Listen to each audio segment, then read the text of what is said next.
Aleikum wa rahmatullahi wa barakatuhu, shikues të nderuar të emisionit ton Kandili Dituris. Ju përshëndesim me një mirëseardhje, duke ju uruar që jeni shëndoshë mirë kudo që jeni dhe duke ju falendëruar që po na ndiqni çdo javë rregullisht me emisionet tona. Ju kërkojmë ndjes për lëvizjen e ditës e emisionit nga shtuna në të diellën.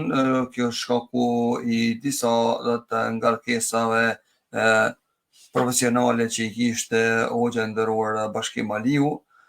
Kishte një simpozium të hoxhallarëve atje gjatë këtyre 2 ditëve dhe kjo është arsyeja pse hoxha nderuar Bashkim Aliu nuk ka patur mundësi të mbajmë emisionin mbram, por ja që e lëvizëm tek prej të shtunës deri në të diellën, kurse në emisionet të radhës do të vazhdojmë siç e kemi emisionin nga ora 9 të ditëve të shtunë në mbrëmje. Hoxha nderuar, mirë se erdhe në emisionin e radhës. Selamu alaikum. Mirësugjeta, wa alaikumus salam për ju dhe për gjithë vëllezërit dhe motrat të cilët janë duke na ndjekur në këto momente. Ke zgjedhur një temë adhurimi i të medituarit.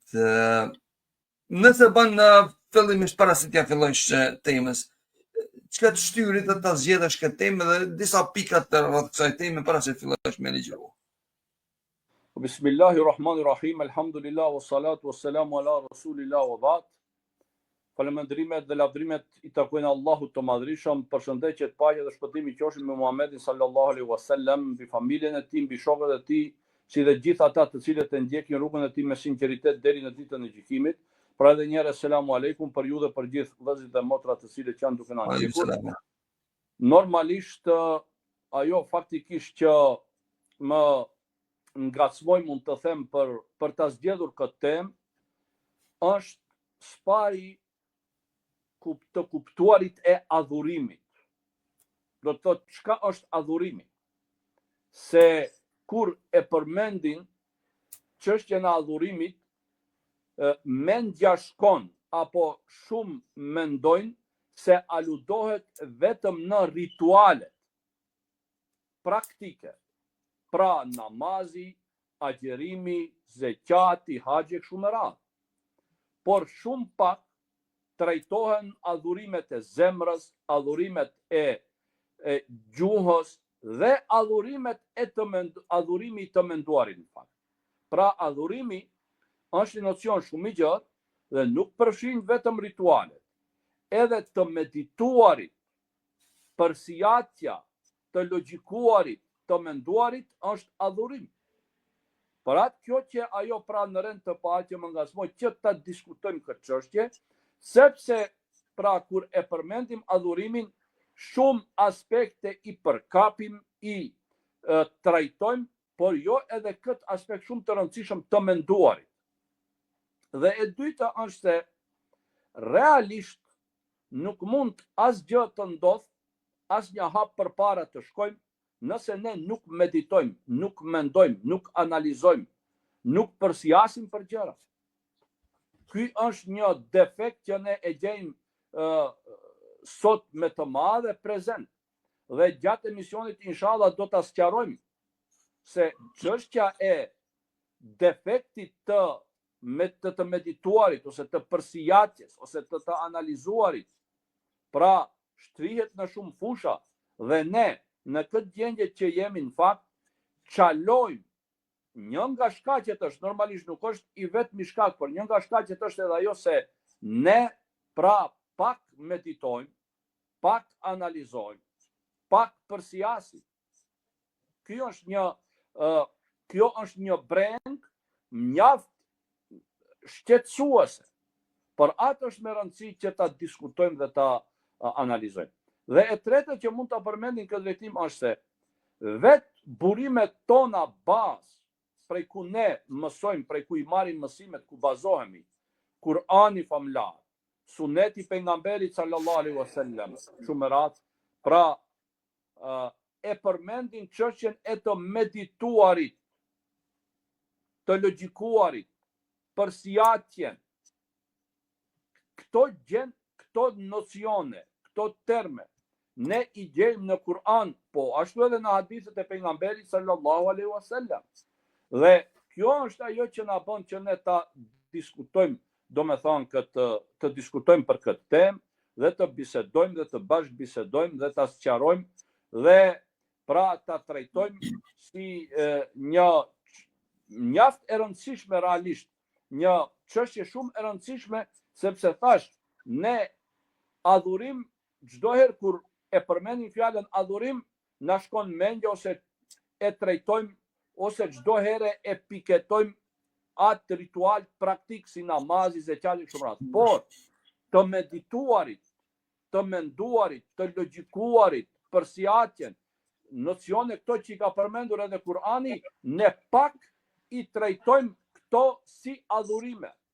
Pra, sikur nuk ekziston për ne të medituarit si adhurim, të menduarit si adhurim, të logjikuarit për krijesat e Zotit, mandej të medituarit për vetë Kur'anin famlar, sepse është e vërtet se shikoni, muslimanët e lexojnë Kur'anin fal Zotit, lexohet shumë Kur'ani, por pyetja është se sa lexohet Kur'ani me meditim, sa lexohet Kur'ani me analizë, sa lexohet Kur'ani me përsiatje. Keni një thënie të Omerit radiallahu anhu, i cili thuhet se ka thënë se 7 vjet i ka shkuar që ta mëson vetëm surën El-Bekare. Imagjinoni 7 vjet. Pse?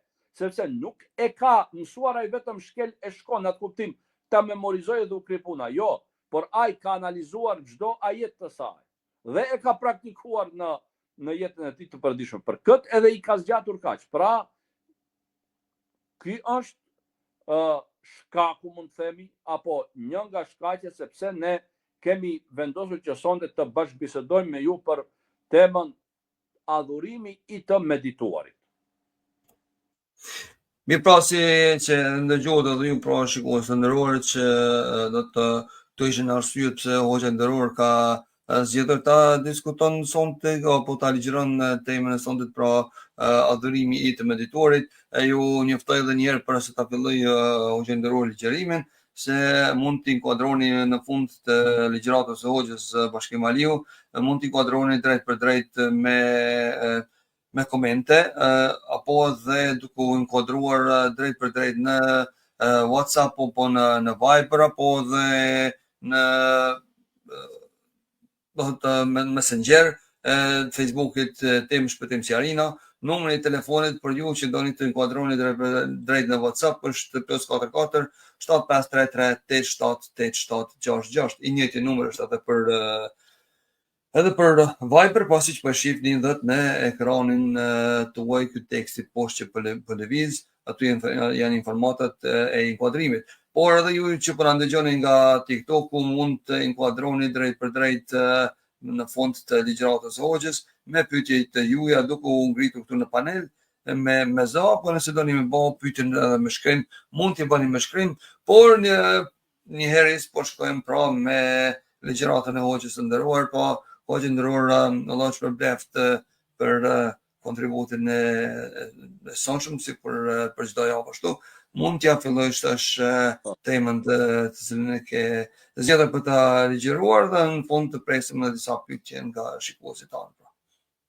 Pra, çështja ka të bëjë se me atë se meditimi, po ashtu edhe përsiatja, të logjikuarit, të menduarit në përgjithësi, neve na shtrohet edhe në burimin bazë të Islamit në Kur'anin famlar.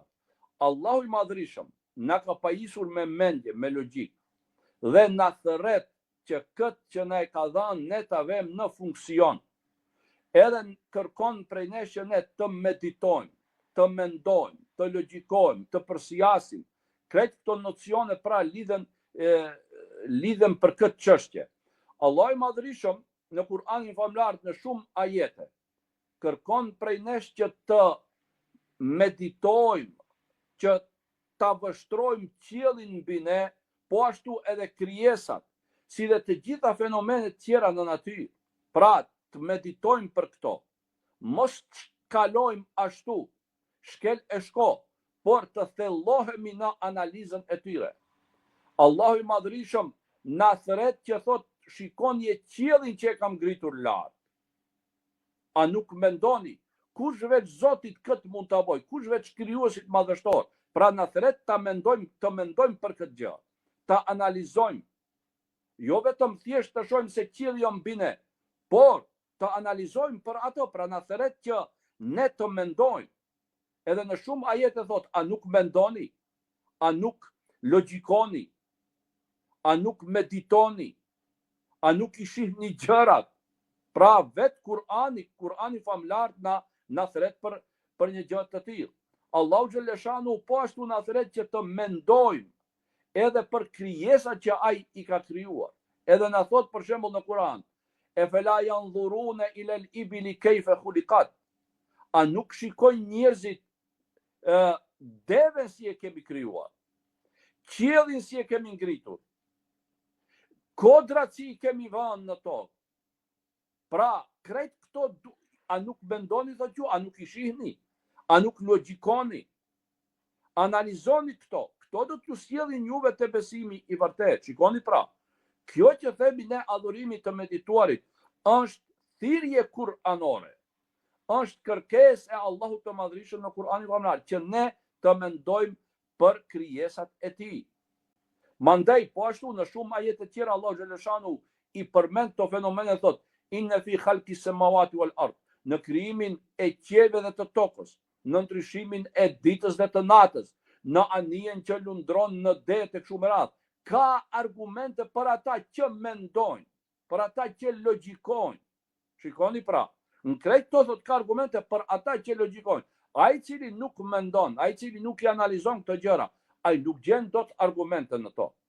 Për atë pra, Allahu na e ka dhënë mendjen për këtë punë, që ne të mendojmë për këto gjëra. Po ashtu është shumë interesant.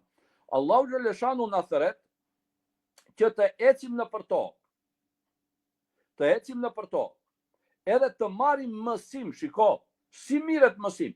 Pa logjikuar rreth gjërave ti, nuk mund të marrish mësim. Kul siru fil ardi, thuaj, ju esni në për tokë. Dilni, shkoni, shihni, fandhuru dhe shikoni pra, vështroni, analizoni. Kejfe kana akibetul ledhine min qablihim, si ishtë përfundimi atyre të cilët ishin para tyre. Pra, kërkon që ne të dalim në tokën që Zoti e ka falë, të shohim çka ka ndodhur në këtë tokë, sa popuj ka pasur në këtë tokë, çka ka ndodhur me ato popuj. Do të thotë, krejt kjo kërkon që ne ta vëmë në funksion mendjen, të logjikuarit, të mendojmë për këto gjëra, e mos të kalojmë vetëm ashtu. Bile edhe disa, për shembull, kur shkojnë në për vende ndryshme për vizita, ose për pushime kështu me radhë, duhet të interesohen për monumentet e rëndësishme, çka janë, si janë, çka ka ndodhur me ato monumente, dhe pse janë, pra që të marrin mësim. Kur'ani famlar po ashtu kur na shpjegon për historitë e pejgamberëve të mëparshëm, na shpjegon që ne të marrim mësim prej tyre, të shohim çka ka ndodhur me popujt e tyre, ti analizojmë që mos na ndodhe neve e njëjta gjë pra. Shikoni, krejt këto janë thirrje për ta vënë në funksion çka logjikën, për të menduar për këto gjëra, për t'i analizuar këto fenomene dhe mandej të dalim me përfundime të shëndosha. Në këtë drejtim, pra, të adhurimit të medituarit, do të përmendim edhe disa elemente tjera shumë të rëndësishme që janë. Nëse kthehemi në jetën e pejgamberit sallallahu alaihi wasallam dhe misionin e tij, pra si pejgamber i Allahut, do të shohim se ai kur doli me thirrjen islame, normalisht se njerëzit kanë pasur edhe kërkesa të ndryshme. Jo të gjithë i kanë besuar pejgamberit sallallahu alaihi wasallam. Jo të gjithë i kanë shkuar pas. Po ai bile dhe ka diskutuar me ata, ka biseduar me ata, i ka thirrur, po në të njëjtën kohë kam patur edhe kundërshtime. Dhe palë të ndryshme janë munduar që edhe ta vënë në siklet kështu, nëse mund të them, pejgamberin sallallahu alaihi wasallam. Dhe kanë kërkuar prej tij gjëra të cilat me të vërtet pra kanë qenë mbi natyrore. Edhe çka i kanë thënë? Kanë thënë, shiko, nëse don ne ty të besojmë, thuaj Zotit, le t'i bëj këto kodrat e Mekës krejt ari. Le të dalin këtu, le të burojnë burime, le të del ujë këtu, le të rjedhin lumej, edhe largoj këto kodra, shtrije këto, pra, edhe ne bëne të gjërë, bëre me kopshte kështu me radhë. Mandej kanë thënë, po ashtu, çka, le të vijë një melek prej qiellit ta shohim nëse si ta sjell ti shpalljen, edhe pastaj ne do të besojmë.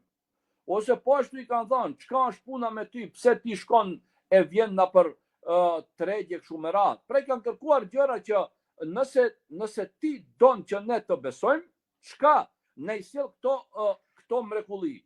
Por pejgamberi sallallahu alajhi wasallam çka u tha? Nuk u tha se unë nuk mund ta luj Zotin që ai ti realizojë këto.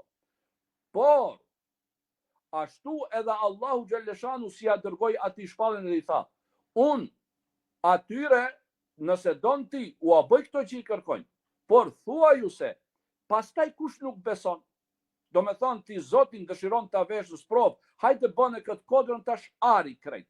Tha, po aman, pastaj nëse nuk besoni. Po çka u tha pejgamberi sa? Po ju mendoni, pra futnja në vend që ti kërkoni këto gjëra ju ta bëj kodrën, ta bëj Zoti kodrën këtë ari, e të vjen një melek prej qiellit. Ju more njerëz futnja mendjen tuaj në shërbim. E keni Zoti ju ka dhënë mendjen, mendoni, logjikoni, pra mos u merrni ju me këto gjëra mbi natyrore, por ju futnja mendjen tuaj në shërbim. Analizoni gjërat, kush ka mund ta krijoje këtë botë? Kush ka mund t'i krijoje këto kodra? Kush ka mund ta krijoje këtë qiell? Kush veç Zotit, pra? Atëherë edhe ju përsëri nuk i besoni. Edhe u tha, këto idhuj, leni ju Zotit ua bëje kodrat ari. Ju këta idhuj të cilët i adhuroni, kjo është besim i kohët. Ju vetë me duart tuaja i ndërtoni, pastaj çka bëri? E merrni gurin, e gdhenni, ose drurin, ose diçka tjetër, dhe pastaj ktheheni të njëjtin, ju vetë e adhuroni. Kuptoni pra? Pse nuk mendoni, ai i kthej çka? I kthej në të logjikuar. Pra mendoni, ju mendjen futja në shërbim. Mos bëni kësi veprime të cilat janë të pakapshme. Do të thotë në këtë drejtim pejgamberi sallallahu alajhi wasallam i kthen në intelektualizëm. Dhe nëse e analizojmë këtë çështje do ta shohim se shikoni, pejgamberët e mëparshëm para Muhamedit sallallahu alaihi wasallam janë dalluar me mucize, mrekullit mbi natyrore, lëndore, materiale. Për shembull, shkopi i Musait alayhis salam ka qenë shkop, është Allahu xhaleshanu me fuqinë e vetë ka shndruar në gjarë për që tu tregoj sehirbazve, pra magjistarëve, se ajo që e bëjnë është e kot. Salihu alayhis salam e kemi deven e kështu me radhë. Te Muhamedi sallallahu alaihi wasallam çka kemi?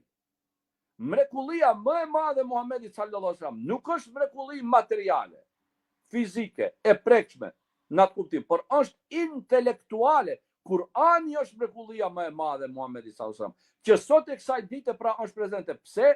Sepse me ardhin e tij ka filluar era e intelektualizmit. Do të thotë, jo ti të kërkosh guri të bëhet ari pa pastaj të bisedosh, ose shkopi si kohën e Musait alayhis salam dhe ti të besosh. Por çka?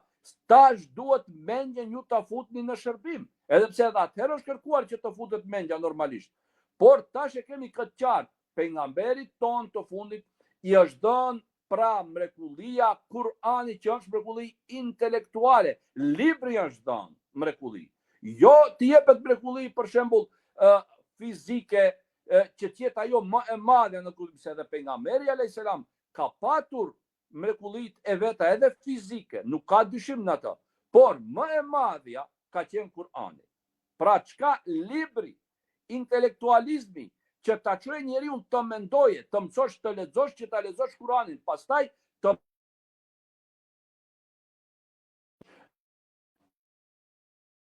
shërbim me të futish pra në shërbim për të kuptuar fjalën e Zotit. Pa në këtë drejtim është dalluar pejgamberi sallallahu alajhi wasallam se mrekullia e tij më e madhe nuk është pra shkopi ose devja ose diçka tjetër, por është Kurani famlar, pra është fjala, është analiza, është ajo që mendjen e njeriut e kërkon për njeriut me mendjen e tij, ti analizoje këto gjëra. Të gjitha këto shkojnë në drejtim pra se të medituarit është adhurim. Dhe pejgamberi jon i fundit Muhamedi sallallahu alajhi wasallam pikërisht me këtë çka pikërisht pra ka ardhur me mrekulli që mendja e njeriu të futet në analizë, pra të analizojë, sepse kur i shef, shikoni, kur i shef ato mrekulli tjera lëndore, njeriu dorëzohet para tyre, se nuk ka çka bën. Thjesht pra kjo përfundon, u bë shkopi gjarë, por edhe nuk e di çka kërkon në kohën e Musait alayhis salam. Ndërkaq, në mucizën e pejgamberit sallallahu alaihi wasallam apo misionin e pejgamberit sallallahu alaihi wasallam e kemi të kundër, e kemi futjen e njeriu që të analizoj, që të mendoj. Pra jo të dorëzohet në atë kuptim, nuk kam çka mendoj unë më të qe, po e kundërta. Të futesh të analizojsh mrekullinë, të analizojsh ajetet, të marrish mësim, të përgjigjesh thirrjes intelektuale që të bëhet në Kur'an. Ta lexojsh atë pra. Kjo është dallueshmëria pejgamberit sallallahu alajhi wasallam prej pejgamberëve tjerë, pra se me të filloi epoka e intelektualizmit dhe prej njerëzve kërkohet më që mos të kërkojnë mrekulli mbi natyrore, po ta analizojnë shpalljen e Zotit dhe ta futin në shërbim mendjen që Allahu xhaleshanuhu ua ka dhënë. Nëse kthehemi po ashtu do të shohim se te Ibrahimi alayhis salam, shikoni, pse njeriu duhet të mendoj, pse duhet të meditojmë? Te Ibrahimi alayhis salam qortohen ata të cilët kanë besuar kështu themi qorazi. Dhe Ibrahimi alayhis salam kur i shkatroi, i prishi, i theu ato idhuj që i kishin dhënë, ata e morën përgjithësi. Do të thotë i thanë Ibrahimit alayhis salam se ti je ai i cili i ke sharë këta zotrat tanë dhe kështu me radhë, dhe e morën në përgjithësi, ti e ke bërë këtë punë. Ibrahimi alayhis salam shikoni çfarë testi u bëri. E vari së patën te më i madhi i tyre, njërin e kishte lënë pa thirr.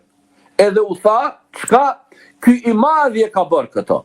Ata ju fillën të thonë, nëse s'prish punët me ndërprej, tu ka ndalë kamera prap, nëse ka mundësi vetëm ndale kamerën një herë dhe ndese prap ndoshta rregullohet. Se ka dalë prap zi ashtu si ka dalë hape tash edhe një herë.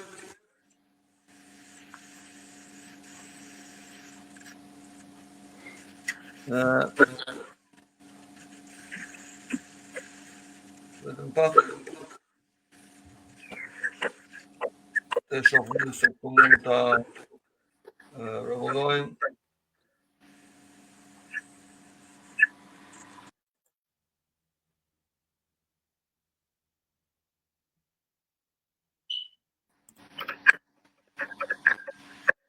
Mos je hyn live me në një vari tjetër? Po. Për ne u ndërprej këtu. Mirë, do të vazhdojmë. Atëherë do të thotë pra Ibrahimi alayhis salam e përdori këtë edhe u tha që mendjen ju ta futni në shërbim. Pse? Sepse i thatë ky i madhi ka bërë. Kur ai u tha, po mirë, pse nuk e pjesni këtë? Ky e ka të varur së patën. Ky e ka bërë ata. Ata i tha, jo, ti e ke bërë. Tha, jo, ky e ka bërë. Ata i thanë, po ky as nuk ha, as nuk pi, nuk bën kur gjë. Ky është thjesht gur. Tha, po atëherë pse adhuroni gurin ju? Pse adhuroni atë që as nuk ha, as nuk pi, as nuk u sjell dëm e dobi. Shikoni, i kthej që ta përdorin mendjen. Dhe u tha, nëse është ashtu atëherë përdorja futja në funksion mendjen.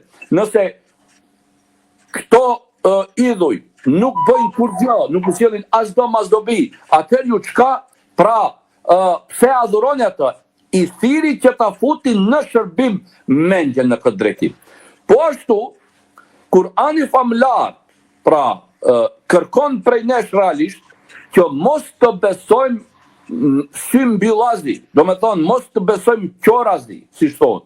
Kurani famlar i qorton ata të cilët kanë thonë, kur i ka thonë pejgamberi sallallahu kur i ka pyetur pse ju i adhuroni këto idhuj, përgjigjja e tyre ka qenë kështu i gjetëm ne etërit tanë, para arsit tanë ata i adhuronin, edhe ne kështu i adhurojmë.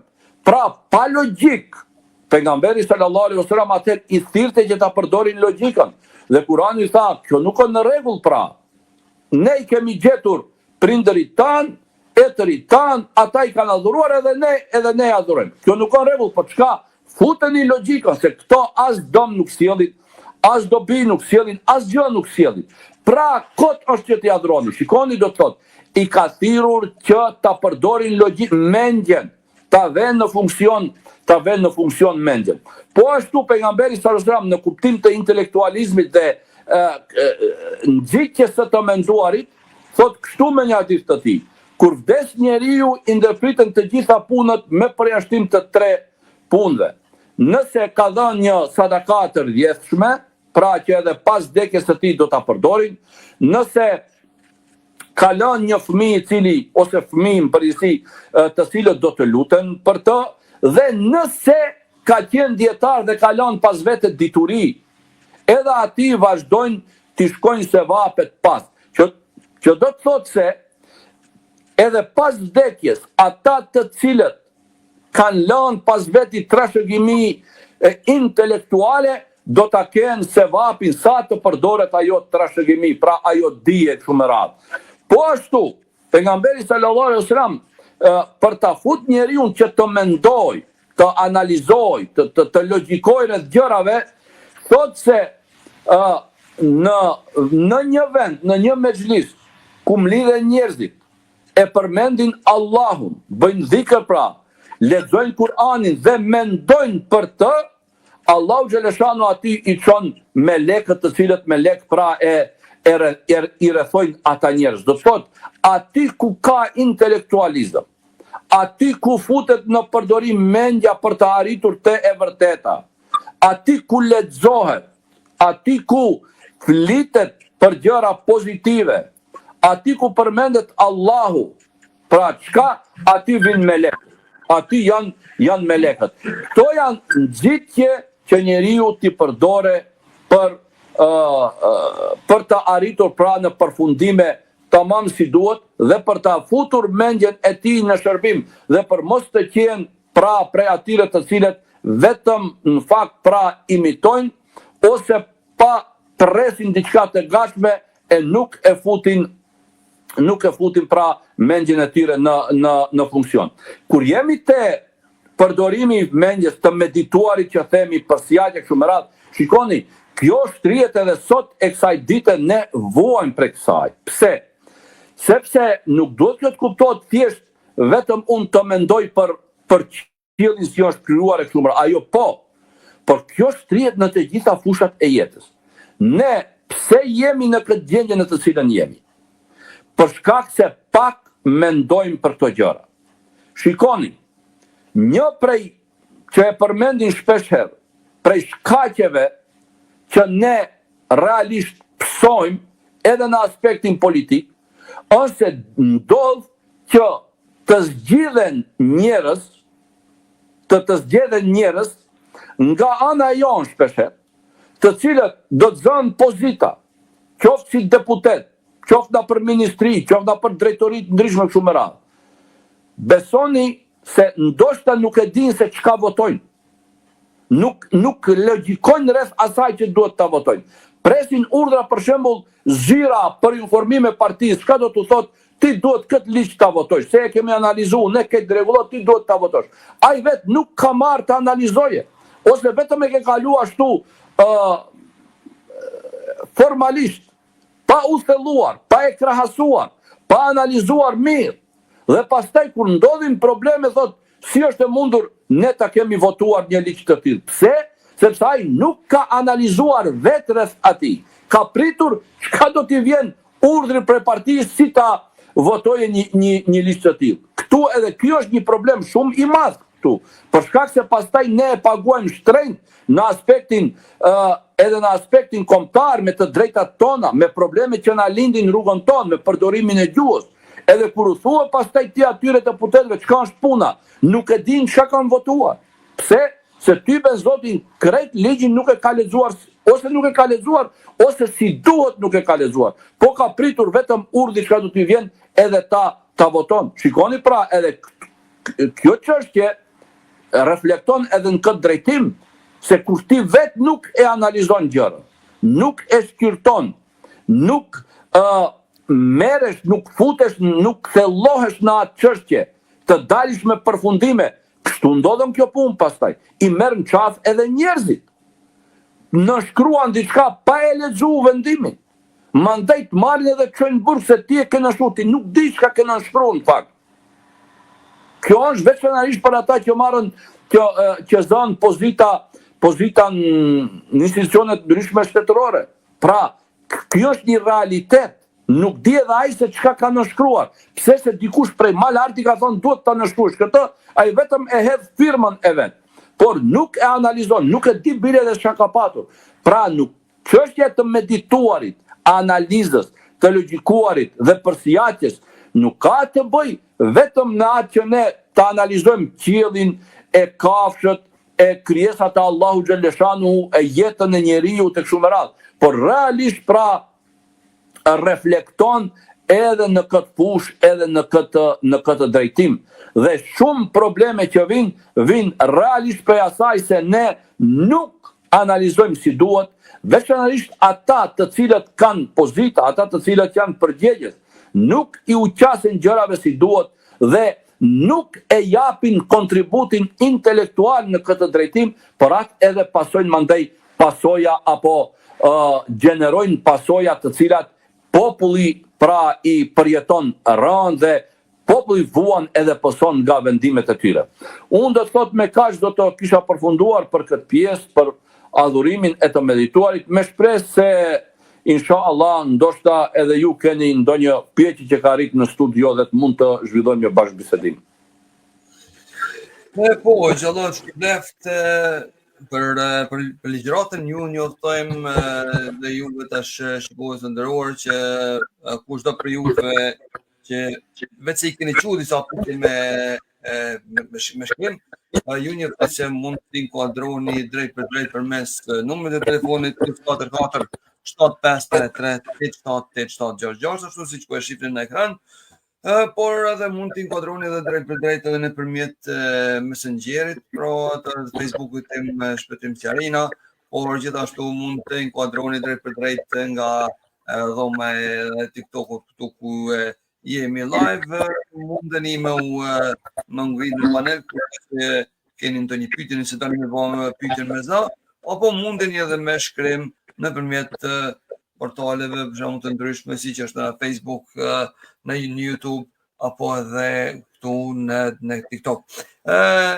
Përderisa nuk kemi ndonjë inkuadrim me za atëre, po shkojmë vetëm me pyetjen e radhës, sepse përderisa erdhën përderisa vishim pyetjet unë i klasifikova pyetjet në katër kategori, domethënë pyetje rreth traditës islame, ato që kanë bëjnë rreth praktikës së profetit, edhe çështjes së psikologjisë edhe praktikës dhe disa që kanë bëjnë pak më shumë me aspektin teologjik. Shkojmë pra me pyetjen e parë që ka të bëjnë me atë aspektin teologjik. Çfarë është meditimi e tefakkur sipas Kuranit dhe Sunetit? A konsiderohet ai vërtet një formë adhurimit sikurse namazi dhe dhikri? Po, të medituarit është adhurim nëse të medituarit bëhet për të arritur të e vërteta në emër të Allahu xhaleshanu. Për shkak se çka është adhurim, çka është ibadet? Ibn Taymije, Allahu e mëshiroft, kështu e definon ibadetin, adhurimin. Thot ismun xhamiun li kulli ma yuhibbuhu Allahu yardahu.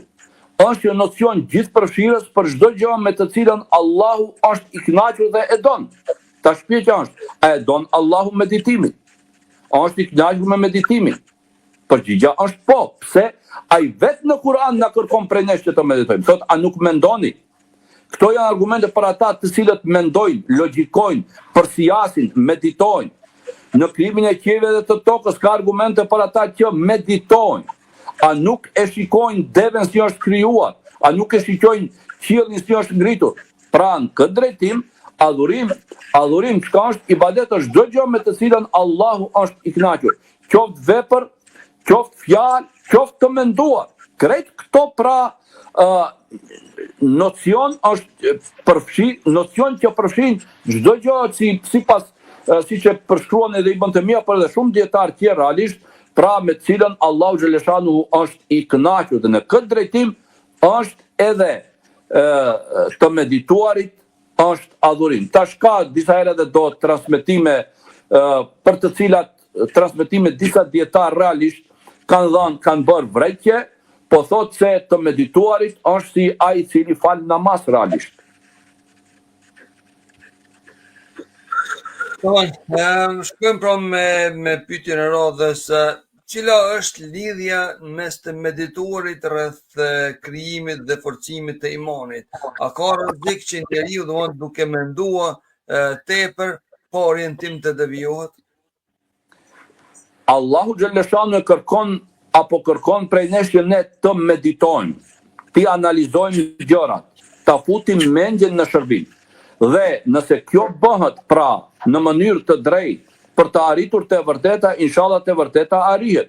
Por nëse njeriu nuk e ndjek rrugën e duhur në këtë drejtim, unë nuk besoj se të logjikuarit e shëndosh njeriu e çon në humbje.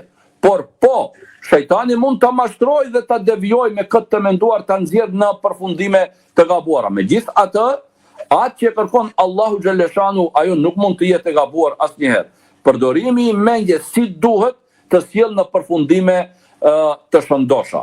Ashtu si e kërkon Allahu xhaleshanu, të mendosh për krijesat e tij, të mendosh për qiellin, të mendosh për gjallësat, të mendosh për jetën, të mendosh për çdo gjë tjetër. Do të sjellë në përfundim se patjetër ketë një krijues. Ndërka shpallja është ajo e cila në fund, si themi ne pra, që krejt e formëson si duhet të menduarit e njeriu dhe nuk e le që të devijoj apo të merr drejtim të gabuar me vetë ndoshta edhe nxitjen e djallit.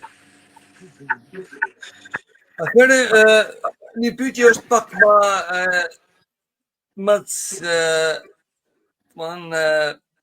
më theksuar me pak që prek besimin.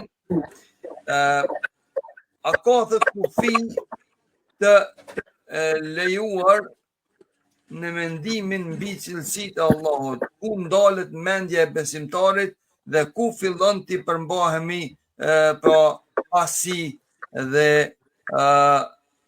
do të bila kejt. Shikoni, kur flitet për cilësitë e Allahu xhaleshanu, ajo që kërkohet prej besimtarit është pra të menduarit rreth madhëstisë të Allahu xhaleshanu, se ai sheh çdo gjë, se ai dëgjon çdo gjë, se ai di çdo gjë e kështu me radhë. Ndërkaq, disa nga cilësitë e tjera, të cilat kanë qenë temë diskutimi e apologjetëve apo e dietarëve islam kushën e akaidit, besimtari pra duhet t'i besoj ato ashtu siç kanë ardhur, pa bërë pra krahasimin e tyre me krijesat njerëzore, pa ju dhënë atyre atribute të krijesave dhe pa i anuluar kuptimet e tyre pra nga ajo që ka përmend Allahu xhaleshanu. Për atë, me rëndësi është të cilësitë e Allahu xhaleshanu që ta besojmë ashtu ai si e ka përshkruar veten, duke e pastruar nga çdo përgjasim me krijesat. Lejse kemithlihi shay'un. Asgjë nuk i përgjason Allahu xhaleshanu, wa huwa semiul alim, ai është që çdo gjë dëgjon dhe çdo gjë sheh. Pra në këtë drejtim duhet të merren cilësitë e Allahu xhaleshanu. Dhe më e madhe çka është se cilësitë e Allahu xhaleshanu duhet të merren në kuptim të përmirësimit të jetës tonë. Si, kur e dim se Allahu dëgjon çdo gjë, shet çdo gjë, ndjek çdo gjë. Atë çka do të thotë kjo? Ne duhet kjo të jetë një motiv për ta përmirësuar veten tonë se Allahu na sheh, Allahu na dëgjon, Allahu din çdo gjë. Atë kjo duhet në këtë drejtim pra duhet ta marrim këtë si shkak për të përmirësuar ne sepse Allahu xhaleshanu e sheh çdo gjë. Ndërkaq debatet që i kanë zhvilluar dietarët, veçanërisht fushën e akaidit, ai i cili nuk ka njohuri, nuk është mirë të futet në ato sepse edhe mund të humbet realisht. Por ati ngelet, ti besoj ashtu siç i ka përmendur Allahu xhaleshanu dhe pejgamberi sallallahu alajhi wasallam, pa u dhënë konotacion të asaj që gjendet te krijesat, apo siç e përmend Allahu xhaleshanu, lejse kemithli shay'un. Allahu nuk i përgjason asgjë dhe nuk mund kurrë këto cilësi të kuptohen në kontekst të asaj që gjendet pra të njeriu. Kemi një pyetje nga një vëlla të mondit, thotë pyetjet të hoxhën të shpirtat e njerëzve a janë bashk apo të ndarë pasi që të vdesin. Çështja e shpirtit. Po. E para do të thotë çështja e shpirtit është çështja më enigmatike që ekziston. Dhe Allahu xhaleshanu në Kur'anin famlar thotë: "Wa ma utitum min al-ilmi illa qalila." Juve u është dhënë shumë pak dituri për çështjen e shpirtit. Dhe shumë pak është folur për atë se çka edhe si do të ndodhe me shpirtin pas vdekjes. Ajo që e dim ne është se kthehet te Allahu xhaleshanu, është jeta e varrezave që ka përmend pejgamberi sallallahu alajhi wasallam, por nuk ka përmend detajet e saj dhe ka përmend po ashtu edhe botën tjetër. Na ka përmend edhe na ka thënë se kur të kaloni pranë varrezave çonu selam të vdekurve, për shkak se Allahu xhaleshanu selamin e tyre u dërgon, që do të thotë se Allahu xhaleshanu u mundson atyre apo ai i informon përmes melekëve për atë që të gjallët e bëjnë. Por a janë bashk, a nuk janë bashk, vetëm Allahu xhaleshanu e di atë gjë. Ka fol Ibn Qayyim el-Jauziyje në këtë drejtim mjaft në librin e tij Er-Ruh, shpirti, për të cilin disa kanë thënë se një pjesë e atij libri nuk është në autorsi të tij, por sot është i botuar si libër i tij pra, dhe ai ka përmend këto gjëra, ku përmend po ashtu thotë se shpirtat kanë edhe kontakt me njëri tjetrin. Allahu xhaleshanu e di të vërtetën për shkak se nuk kemi as hadith konkret jashtë asaj që ka fol pejgamberi sallallahu alajhi wasallam për dëshmorët që shëtiten shpirtat e tyre në përxhenet edhe tash. Për tjera pra nuk kemi të dhëna të detajuara dhe duhet të ngelemi në atë që ka thënë pejgamberi sallallahu alajhi wasallam. Mjafton që ne të jemi për atyre shpirtërave me të cilët Allahu xhaleshanu inshallah do të jetë i kënaqur. Ky do të jetë qëllimi ynë. Po ç'problem, do shkojmë me pyetjen e radhës. Kur'anin na këshillon apo edhe na nxit që në shumë raste dhe të shikojmë yjet, qiellin, tokën, kodat, të gjitha ato ku krijesa madhështore që Allah i ka krijuar. Çfarë roli mund ka në ndikimin e edukimit shpirtëror, pra meditimin mbi krijesat e Allahut?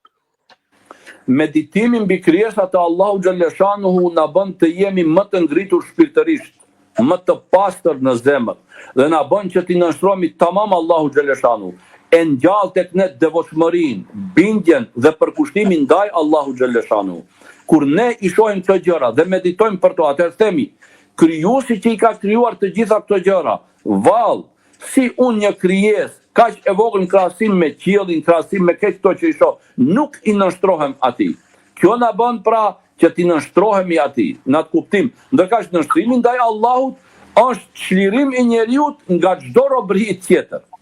Në fakt, kur themi nënshtrim ndaj Allahut, kjo nuk është si kur e përdorim tek njerëzit nënshtrim ndaj dikujt. Jo, nënshtrimi ndaj Allahut do të thotë dinjitet, nënshtrimi ndaj Allahut do të thotë ngritje, nënshtrimi ndaj Allahut do të thotë lartësim në të gjitha aspektet. Për atë pra, duke menduar rreth madhështisë së këtyre krijesave që Allahu xhaleshanu i ka krijuar, ne e kuptojmë se sa madhështore është ti nënshtrohesh ti dorëzohesh, ti bindesh dhe ti përpushtohesh me adhurim krijuesit të këtyre krijesave. Në këtë drejtim pra meditimi për këto krijesa ka ndikim në shpirtin ton. Dhe po ashtu ka ndikim edhe në sjelljen ton.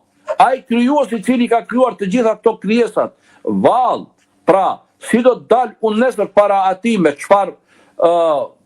çfarë karakteristike, me çfarë biografie, me çfarë sjellje, me çfarë regjistër punësh. Dhe kur unë kam i aparashoj vetes këtë punë, atëherë me automatizëm kjo ndikon që unë të përmirësohem në jetën time. Dhe kur e shoh kodrën para vetit ose qiellin lart, them krijuesi këtyre ka kërkuar prej mua që të jem i devotshëm, i mirë, të kem sjellje njerëzore. Atëherë unë pra nuk guxoj që këtë ta kundërshtoj. Edhe shkojmë në pyetjen e radhës, i njëjti pra Edmondi thotë perdja e njeriut kur është në momentet e vdekjes që i paraqitet personit, a është iluzion apo është reale? Shikoni, nëse mendoni me atë që njeriu në momentet e vdekjes sheh. Shikoni tash këtu mund të ketë para vdekjes edhe gjërat që janë rezultat i mundimeve të vdekjes, por pejgamberi sallallahu alajhi wasallam na ka treguar se kur vjen melekët njeriu i sheh dhe ati përfundon çdo gjë. Por atë edhe thot se në atë kohë madhe nuk pranohet pendimi, pse ngritet perdja. Në fakt ti e sheh atë melekun i cili vjen ty të ta merr shpirtin. Dhe shpirti i të kalon duart e tyre faktikisht. Dhe në këtë rast ajo nuk është iluzion, ajo është realitet. Çdo gjë që ka treguar pejgamberi sallallahu alajhi wasallam për momentet e vdekjes nuk është iluzion, por është realitet. Ndërkaq para asaj, derisa të vjet te ky moment, po, njeriu mund të ketë edhe momente pra që edhe të nxitet prej gjallit, se edhe shejtani aty është në luftë të njeriu deri në momentin e fundit dhe mund t'i paraqesë edhe gjëra të cilat nuk janë reale, por besimtari i vërtet i tejkalon këto dhe ngelet me besimin e vërtet dhe ngelet me momentin e vërtet dhe real të takimit të tij me melekun. Atëre, siç duket kemi një inkuadrim drejt për drejt këtu nga pjesëtarët e TikTokut. Mirë se vjen në emisionin tonë Kandili i Mirësisë, kush po inkuadrohet?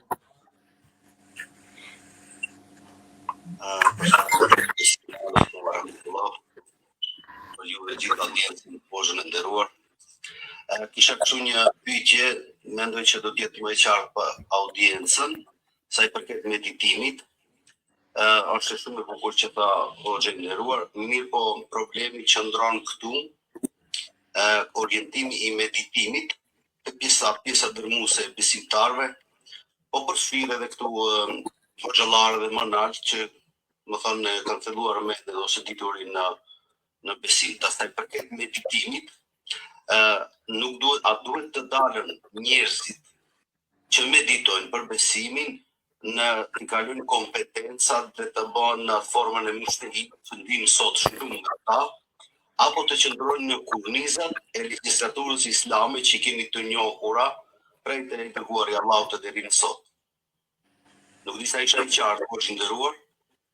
Mendoj që është një gjë importante që të kuptojnë audienca që nuk duhet të kalojnë kompetencat dhe të bëhen të marrën rolin e mushtehidit apo të japën fetvan vete. Po, qartë është. Po. Do të thotë e para, ne edhe gjatë ligjëratës e përmendëm se të medituarit duhet të jetë në kurnizat të asaj që Allahu xhaleshanu na drejton neve dhe në kurnizat të shpalljes. Kur themi në kurnizat të shpalljes, nuk duhet dikush ta mendoj se me të medituar mund të dalë në sfera tjera të cilat nuk i takojnë njeriu dhe të sheh ëndra ose që u përmend edhe pjeqa më herët iluzionet. Kjo mund ta shojë njeriu edhe në iluzion, por atë njeri që djalli arrin ta mashtron, jo atë i cili e përdor logjikën tamam si duhet. Çështja e medituarit nuk nënkupton ijtihad në normat juridike islame, asesi jo. Sepse ti mund mos jesh i njohur me normat juridike, por të meditosh për madhështinë e Allahu xhaleshanuhu. Kështu Imam Gazaliu për shembull përmend edhe në fund jetës tij ka thonë sikur të kisha vdekur në besimin e nënës time ose gjyshes time. Pse? Sepse ashtu ka qenë ajo e bindur, pa ajo ka medituar rreth Zotit. Ajo ashtu ka qenë e bindur e nënshtruar ndaj Allahut, madhështinë e Allahut e ka kuptuar edhe pse nuk i ka njohur dispozitat juridike. Pra nuk nënkupton meditimi të bëhesh mujtehid, por nënkupton pastrim shpirtëror dhe nënshtrim ndaj Allahut xhaleshanu. Ose siç e përmendin se e kam pyet dikë se ka thënë kush është ky njeri, ka thënë ky është njeriu që ka sjell 1001 argumente për ekzistimin e Zotit. Thotë pse pa, a duhesh ka për ekzistimin e Zotit 1001 argumente të sillen? Ai ka qenë pra sistemin e një njeri i thjesht. Shikoni pra, nuk nënkupton meditimi marrjen e rolit të mujtehidit. Para të mund ta marrësh ti rolin e mujtehidit, por kjo nuk vjen duke medituar. Duke medituar në kuptim duke u pajisur me dituri dhe duke u futur në analizat të teksteve fetare, nëse i posedon mekanizmat për të analizuar. Nëse ti nuk e njeh fikun, nuk e njeh usuli fikun, ti nuk i posedon mekanizmat për t'i analizuar. Ndërkaq meditimi, pra është që ti të analizosh, të mendosh, të përsijasësh për atë që Allahu xhaleshanu e ka krijuar. Dhe çdo njëri meditimi varet prej nivelit të atij. Shikoni pra, këtu kemi nivele. Për shembull, meditimi i shkencëtarit dallon nga meditimi i një njeriu i cili nuk është shkencëtar, ose themi i takon masës së gjerë, por edhe ky mediton. Dhe normalisht çdo njeri në atë nivelin e vet. Dhe Kurani u drejtohet të gjithëve, Kurani nuk i drejtohet vetëm shkencëtarëve. I drejtohet edhe atij. Pse? Sepse, për shembull, kur e kam pyetur një bari, një çoban, si ti argumenton ekzistencën e Zotit, ai thot, nëse mbeturinat e kafshëve ose gjurmët e kafshëve flasin se në këtë shkretir ka ecur kafsh këtu, ka shkuar një deve, kur i sheh gjurmët e këmbëve nëpër rrë. Thot vallë, ky qiell, kjo botë, a nuk flasin për krijuesin e madhërisëm? Shikoni pra, shumë thjesht e ka formësuar këtë.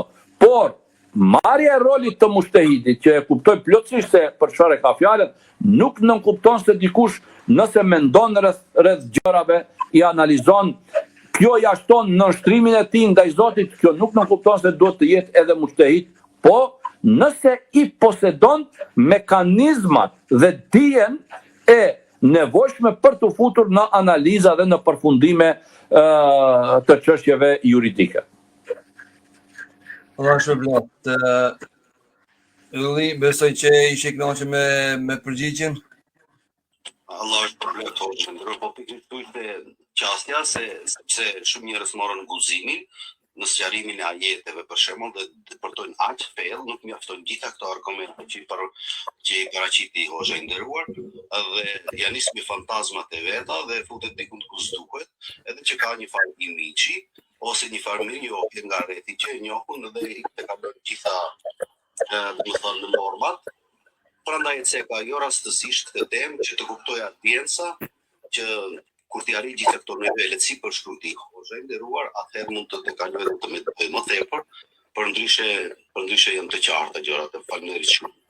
Allah shpërblet. Atëherë morrim inkuadruesin e radhës të mirë mbështetjen në emisionin tonë Kandili i Diturisë.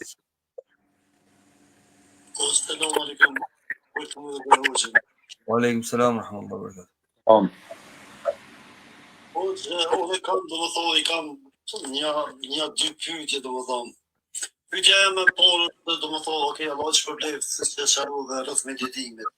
Po kemi domethënë njerëz që para që meditojnë është rreth krijimit dhe rreth krijuesit, po e dojnë është fen ose rregullat që i parashër Kurani, për shembull të këto norma etike, morale, sjelljen, virtytet, pamirësinë e krejt, edhe e futin domethënë Kurani, të rregullat njerëzore dhe Zotin. Kemi domethënë njerëz që meditojnë, që dinë që ekziston i krijues, edhe kemi në si besimtar që meditojmë rreth krijuesit me argumentet e tij që i ka kriju, po dhe me rregullat që i ka përcaktuar Zoti në Kur'an. Si është këto kora?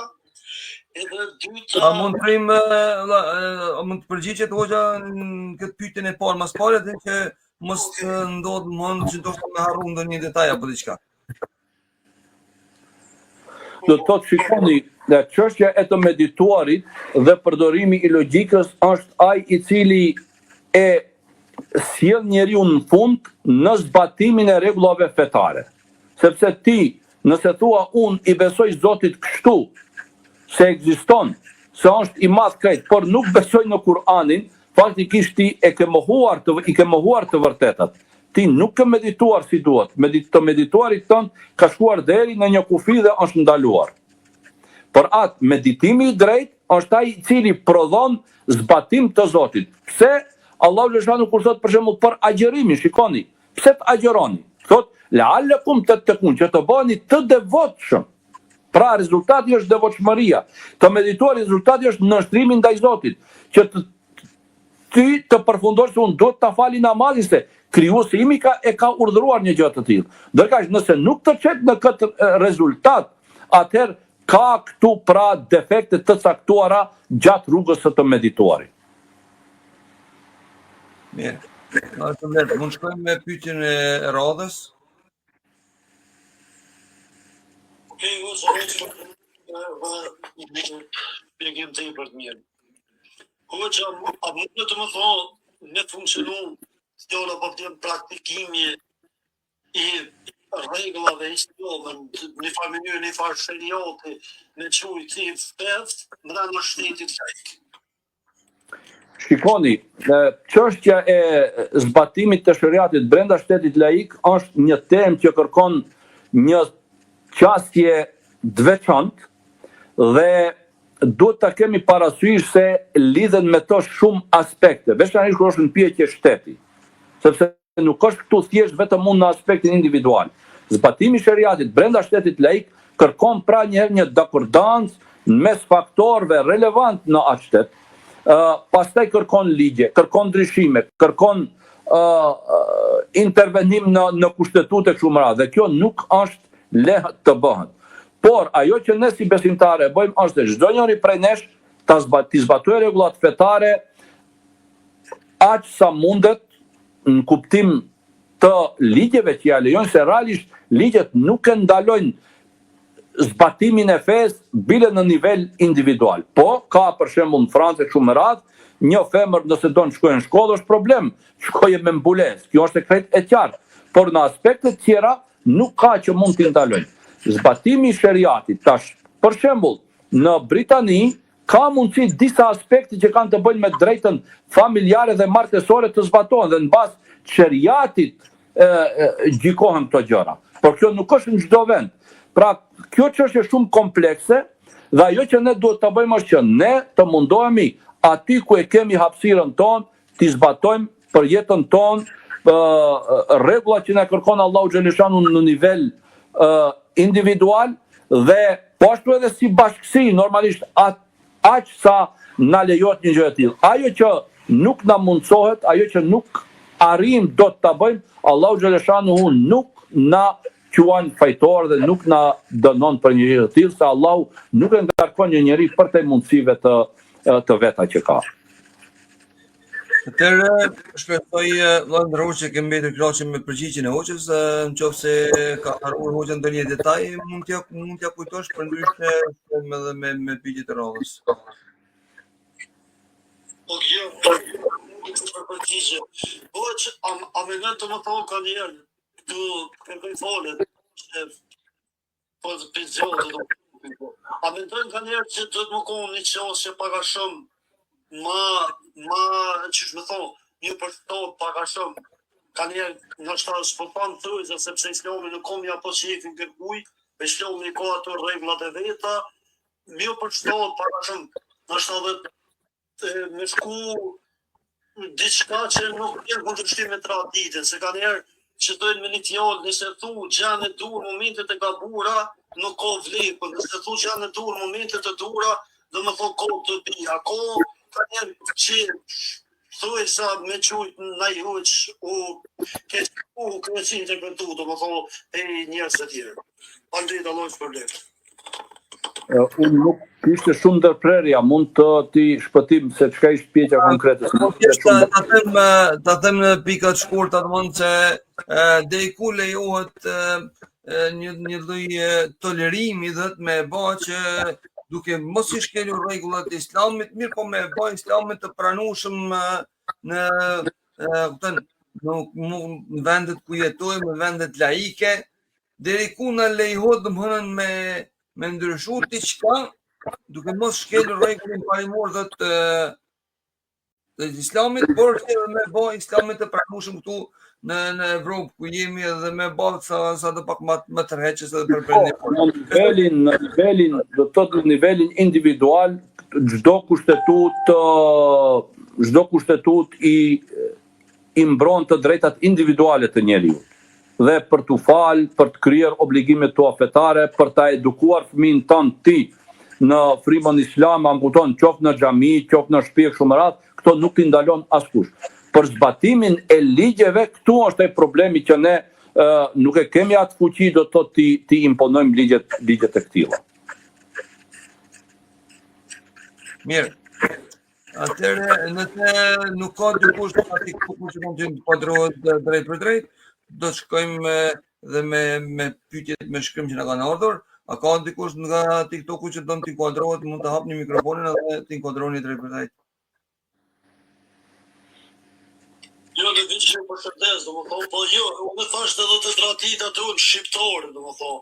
A ka mundësi ju me ndryshu po ka njerë qosja me shku për mos shmeri, domethënë, edhe që nuk i shkel ato numër domethënë, vetore për me qita të gjuhën, tjona po bjen që dëgjona për shembull XY gjoje, fjona po bjen që nuk është objektiv, po theja me po që kontrollor kanë jetë domethënë, kanë thonë kjo është e lejueshme për XY arsye. A më domethënë se edhe tani të motë edhe të njerëzit para shumë që nuk kanë informacione dhura, ka kriju para shumë nashta piti para shumë ka kopi qesuq. Po, shikoni të thotë, kjo çështja e traditave, feja islame nuk i mohon traditat e popujve. Vetëm se ato i formëson në përputhje me rregullat e veta. Dhe ekziston edhe një rregull në të drejtën islame e cila thot el ade muhakkeme. Do të thot tradita e një populli ka fuqi ligjore.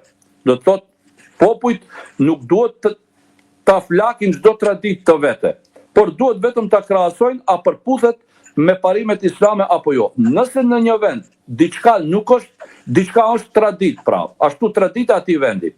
Dhe nga ana tjetër Islami nuk e obligon të kundërtën asaj. Nuk ka absolutisht do të thotë problem që të zbatohet ajo traditë. Dhe nuk është mirë që të shkohet në kundërshtim me atë traditë, ose të nxirren gjëra të cilat janë në kundërshtim me atë dhe të shkaktojë hutitë e njerëzit pastaj. Këtu duhet të jemi pra të kujdesshëm.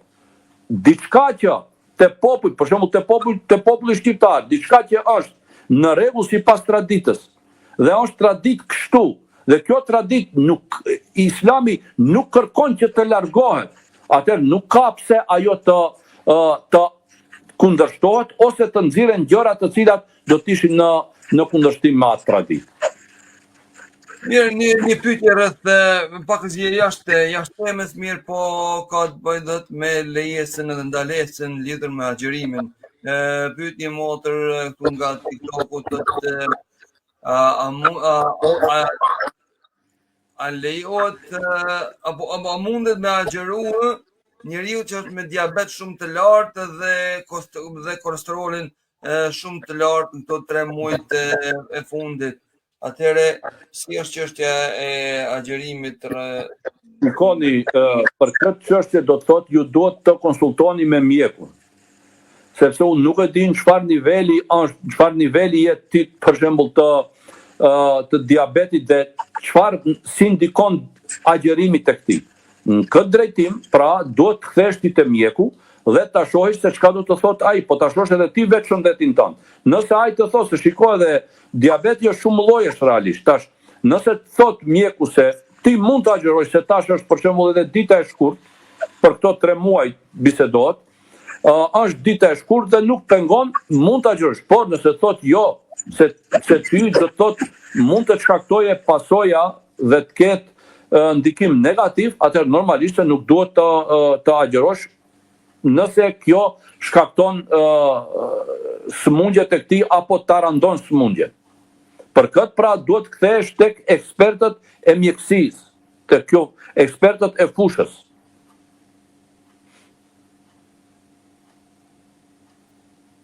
Vazhdo. Po ajo është pra, duhet kthehet te ekspertët e fushës. Unë nuk e di me të vërtet se çfarë niveli është edhe si mund të ndikojë agjerimi tek ajo. Këtë e di mjeku. Unë nga ana ime mund t'i them se Allahu xhaleshanu nuk e randon asnjë njeri për te mundësive të veta. Dhe ky agjerim është agjerim sunet, nuk është fars. Dhe pasi është agjerim sunet, normalisht shumë mirë është kush agjeron, por nëse ka arsye shëndetësore, inshallah Allahu xhaleshanu ja pranon niyetin që e ka dhe e shpërblen nëse e ka pas qëllimin me të vërtet të agjeroj dhe nuk ka mundur. Inshallah Allahu nuk e privon nga sevapi i qëllimit që ka pasur. Atëherë do t'i kthejmë edhe një 2 pyetje i marrëm lidhur me temën që e kishe hoxh. Këto pyetje kanë bërë më shumë me rinin dhe jetën e përditshme lidhur me meditimin. Çfarë këshillash konkrete keni për një të ri që dëshiron të kthejë dhe mendimin në pjesë të meditimin, do thotë në pjesë të përditshme të ibadetit? Ai së pari duhet të lexoj duhet të lexoj mësime për mësimet islame, për këshillat islame dhe të medituarit e tij të jetë përmes të lexuarit të parimeve fetare. Në këtë mënyrë ai duhet të shkoj. Për shkak se meditimi nuk duhet të mendohet si një fushë edhe e gjerë pa pasur rregulla në këtë drejtim. Jo. Për të medituarit është edhe të mësosh përpara se si të meditosh, ti mësosh rregullat, parimet e fesë, edhe mandej brenda atyre kornizave ta formësosh të medituarit tënd për këto fenomene. Një pyetje pak më specifike, dhe cilat janë gabimet më të zakonshme që bëjnë të rinjët kur tentojnë të meditojnë në mënyrën islame? Shikoni tash, për atë se cilat janë gabimet, realisht gabimet mund të jenë të shumta. Dhe çdo një kjo çështje kthehet edhe te individët për shembull vet. Ta zëm, disa mund që të medituarit ta kuptojnë pra apo meditimin rreth krijesave të Zotit thjesht një operacion mendor i cili nuk jep efekte praktike. Ose ta kuptojnë në kornizat të asaj ndoshta që gjendet tek disa filozofi të lindjes, kupton, thellim në mendime, por pa pasur një efekt qoftë në aspektin shpirtëror, po ashtu edhe në aspektin praktik. Kjo do të ishte gabimi më i madh që mund të bëhet. Të medituarit bëhet për ta shtuar devotshmërinë dhe bindjen ndaj Zotit, jo për të menduar vetëm thjesht dhe për të thënë se kam arritur në nivele të larta të menduarit rreth problemeve pa dhënë efekte në jetën praktike. Si mund të përdorim meditimin për të ndërtuar dhe karakter më të fortë, moral të pastër dhe qëllime të qarta? Po, pasi kur ne meditojmë rreth krijesave të Allahu xhaleshanuhu dhe kur e shohim se të gjitha këto gjëra që i ka krijuar Allahu xhaleshanu, ai edhe i mban, ai edhe i shikon, ai edhe çdo gjë zhvillohet pra me vendimin e tij dhe ai është mbikëqyrës së të gjitha këtyra. Atëherë, vallë, a nuk na mbikëqyr ai neve?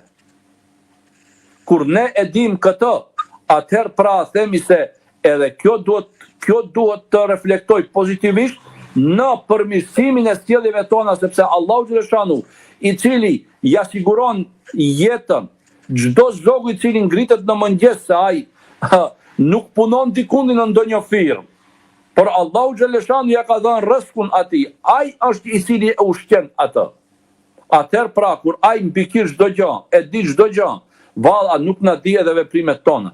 Kjo duhet të jetë një shkak, apo duhet të jetë një motiv që ne më së tepërmi t'i bindemi atij dhe ta dim se edhe neve na mbikëqyr dhe ne do të dalim para atij për të dhënë llogari për veprat tona të cilat i bëjmë. Si duket kemi edhe një dëgjues që don të ri, kyçet prapë të një pyetje ka me sa më po. Ordoni mund ta bëni pyetje? Po prapë kështu një pyetje që shpesh herë na shtrohet neve, që ne besimtarët e dim që gjithë, do të thonë, shpallja e Kuranit e profetit Muhammed alayhis salam ishte dëshira dhe vullneti i Allahut padyshim, por na bëhet shpesh kjo pyetje që dim që dërguari i Allahut u ngjite shpesh te shpella hira, edhe para shpalljeve. Dhe kjo është një lloj meditimi apo inspirimi i Allahut padyshim. Po bëhet shpesh kjo pyetje, për audiencën me siguri ka vlerë të dëgjohet nga hoxha. E vërtet është se pejgamberi sallallahu alaihi wasallam para se t'i vjen shpallja shpesh herë ka shkuar në shpellën Hira dhe ka medituar, po kjo ka qenë realisht kur është në pjekje pejgamberi ose pejgamberët përgjithësi ka qenë me udhëzim prej Allahu xhaleshanu, që edhe ai vet nuk ka qenë i vetëdijshëm se e bën me udhëzim prej tij, por vetëm e ka bërë. Dhe kjo është një argument shtesë se realisht të medituarit e ka sjell pejgamberi sallallahu alajhi wasallam në përfundime shumë të shëndosha. Ai nuk është pajtuar me jetën në Mekë, nuk është pajtuar me besimin, me adhurimin, por nuk ka mund ai atëherë ta formson atë të vërtetën si është. Por të medituarit rreth saj ka qenë rezultati i asaj se ai nuk është pajtuar me atë. Edhe është ndalur vetë të thotë se kjo nuk mund të jetë ajo që Zoti e kërkon prej meje. Derisa i ka ardhur meleku dhe ja ka treguar rrugën e vërtetë se ka duhet ai të shkon. Pra po, ka shkuar pejgamberi sallallahu alajhi wasallam, ka medituar, por kjo ka qenë me frymëzim prej Allahu xhaleshanu, sepse ai normalisht pozita e tij është e veçantë, nuk është si e të gjithë njerëzve të tjerë. Atëherë, faleminderit, vëllai shpërblet.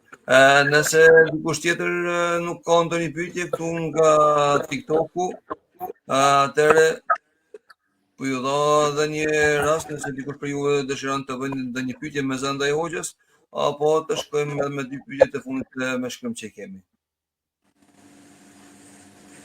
Mirë, dhe si duket nuk kemi.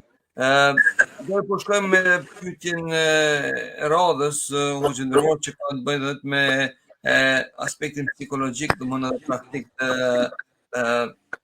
të temës, pra të meditimit. A mund të jetë vetmia halveti një mjet i dobishëm për meditim në kohën moderne, apo sjell edhe rreziqe? Shiko, vetmia varet si kuptohet tash, mund sjell edhe rreziqe. Pejgamberi sallallahu alaihi wasallam ka thonë njeriu i cili jeton mesin e njerëzve, i ndahen me ata hallet e dertet, është pjesë e tyre dhe u përballon provave, sfidave që i dalin nga të jetuarit e tij në mesin e njerëzve, është më mirë se ai i cili izolohet dhe largohet nga njerëzit dhe nga jeta. Pra nuk duhet meditimi të mendohet si izolim, jo. Meditimi nënkupton të menduar për realitetin. Ndërkaq nëse ti je i izoluar nga realiteti, si do të mendosh atëherë për realitetin? Për atë pra, mvetësimi, po, çdo njeri nga ne mvetësohet. E vërtet është ajo, dhe mendon atëherë, por kjo nuk duhet të merret si kriter se të medituarit vetëm nëse izolohem, distancohem nga jeta, atëherë do të ishte e gabuar kjo. Po. Si mund të përdoret meditimi për të larguar ankthin, stresin dhe humbjen e motivimit tek të rinjë sot? Normalisht meditimi në këtë drejtim duhet të përdoret në atë që ne themi se normalisht Allahu xhaleshanu pasi i ka krijuar të gjitha këto gjërat, edhe mundësitë e zgjidhjeve janë të shumta. dhe nuk janë të kufizuara, nuk janë të mbyllura, mbase neve mund të na duken ashtu. Dhe nëse mendon dikush se nuk ka zgjidhje për mua, ai ka gabuar rënd. Pra, duke medituar për madhësinë e gjërave. Ashtu siç e ka nxjerrë dhe Allahu xhaleshanu, shikoni miraq kur e ka marrë pejgamberi sallallahu alajhi wasallam. Përmendin dietarët i ka thënë se ai u ngushtu shumë poshtë në tokë.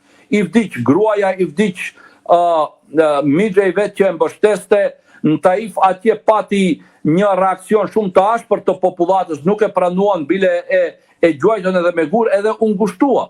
Por ai nuk i humbi shpresat. Allahu e ngriti lart që ti tregoj se madhështia ime është më e madhe se sa ngushtia që ti gjendesh poshtë për shkak të këtyre ngjarjeve. Por atë, duke medituar rreth madhështisë së Allahut, ne hapim horizonte të reja për vete dhe e largojmë edhe ankthin. Dhe shohim se ka zgjidhje, për shkak se krijuesi i këtyre gjërave nuk na lën neve pas zgjidhje, vetëm se ne duhet sinqerisht dhe drejt ti drejtohemi atij për të gjetur zgjidhje. Dhe nuk ka nevojë që të na mbyt ankthi, stresi dhe gjëra tjera se nuk kemi zgjidhje dhe rrugdalje për çështjet.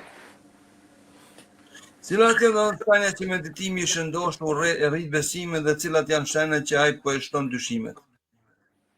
Shikoni, nëse të medituarit na afron te Allahu, na bën zbatues të rregullave të tij, kjo tregon faktikisht se na ka shtuar besimin, na ka forcuar besimin.